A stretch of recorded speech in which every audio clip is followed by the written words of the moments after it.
Taste the Daily. Krishnagiri மாவட்டம் பர்கூரில் operation Sindoor குறித்து எடுத்துரைக்க வெளிநாடு சென்று வந்த அதிமுக நாடாளுமன்ற உறுப்பினர் தம்பிதுரையை வரவேற்கும் கூட்டம் நடைபெற்றது. கடந்த ஏப்ரல் மாதம் காஷ்மீர் தீவிரவாதிகள் 26 சுற்றுலா பயணிகளை கொன்றதற்கு பதிலடி கொடுக்கும் விதமாக இந்திய அரசு சார்பில் ராணுவ நடவடிக்கையாக ஆபரேஷன் சிந்தூர் நடத்தப்பட்டது.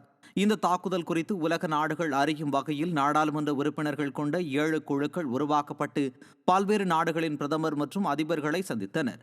இதில் இடம்பெற்று வெளிநாடு சென்று வந்த அதிமுக எம்பி தம்பிதுரையை வரவேற்கும் கூட்டம் பர்கூரில் நடைபெற்றது. இந்திய அரசின் பதிலடியை வெளிநாட்டு தமிழர்கள் வரவேற்றதாக தெரிவித்த அதிமுக எம்பி தம்பிதுரை, தமிழகத்தில் காவலர்களுக்கு பாதுகாப்பு இல்லாத நிலை இருப்பதுடன் காவல் நிலையங்கள் திமுகவின் கைகளில் சென்றுவிட்டதாக கூறினார்.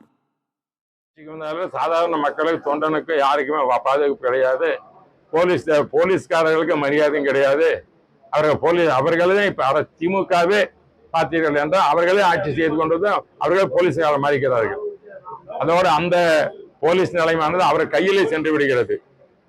அவர்கள் எதையும் அராஜகத்தை செய்கின்ற ஒரு ஆட்சி தான் திராவிட முன்னேற்ற கழக ஆட்சியின் அனைவருக்கு தெரியும்.